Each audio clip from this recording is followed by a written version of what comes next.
ห่อเหี่ยวมีศีลธรรมยึดเหนี่ยวจิตใจก็จะ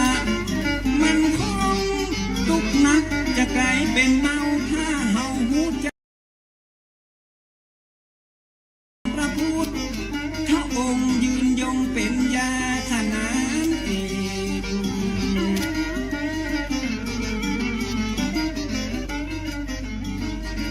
ก็ขอยกมือ10 นิ้วกราบนอบน้อมอย่างพระติรัตนแก้วเจ้าตั้ง3 ประการ อันไม่มีพระพุทธเจ้า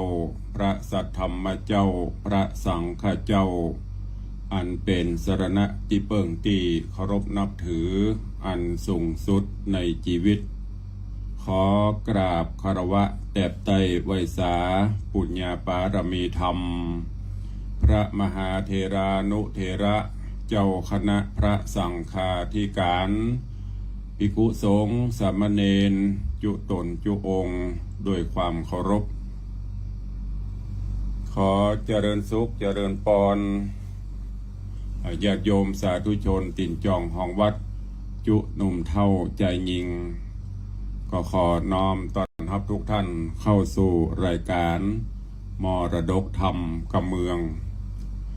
ทางสถานีวิทยุกระจายเสียงพระพุทธศาสนาแห่งชาติและสังคม